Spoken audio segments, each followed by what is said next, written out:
It's Daytona 500 weekend. It is finally here. Racing is about to start again. Joining me in the studio, Chris Carter, host of Victory Lane with Chris Carter. Good to see you, man. It's been a while. You too. Yeah, good to see you. Thank you for having me. And we always have you when we want to talk about racing. And so let's run through some big questions about NASCAR this season.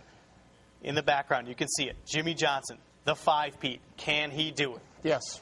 Oh, yeah. He sure can, Joe. And everybody's there. Chad Knaus is, in my opinion, the best of the best as far as crew chiefs go. Jimmy sure hadn't forgot how to drive or nothing like that, so he's even going to get better with age, as we see with Mark Martin. So, yes, he can. Will he? I don't know. It remains to be seen. I think there's some real heavy hitters that are going to be knocking at his door this year, so we'll just wait and see. But, yeah, he sure can do 5 in a row. Huge questions about his teammate, Dale Earnhardt Jr. Qualified second for this Daytona 500 on Sunday. Can he rebound this season? I wish he would, but I'm just, you know, you talked about him qualifying second, and that's glad. I love Dale Jr., but on the speed charts as far as practice goes, he was way down there again, 26 and what have you. So I think that when he was involved in that accident back in Daytona 4 years ago or so, when he was involved in the fire, Joe, I really think that affected him mentally.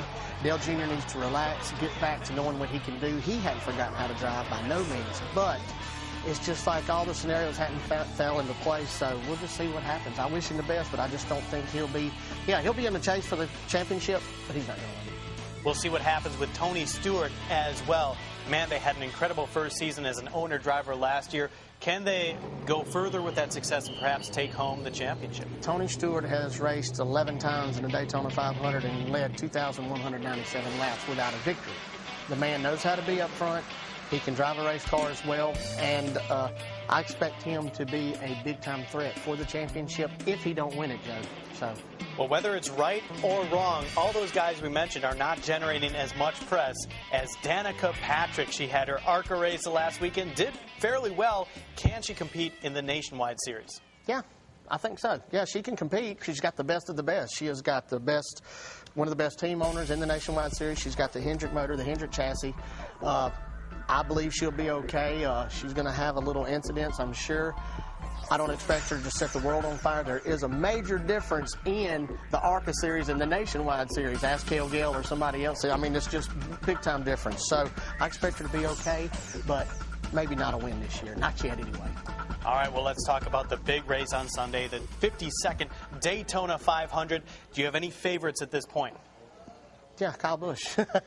I really do. I expect Kyle Busch to do well, and as I said, Tony Stewart to do well.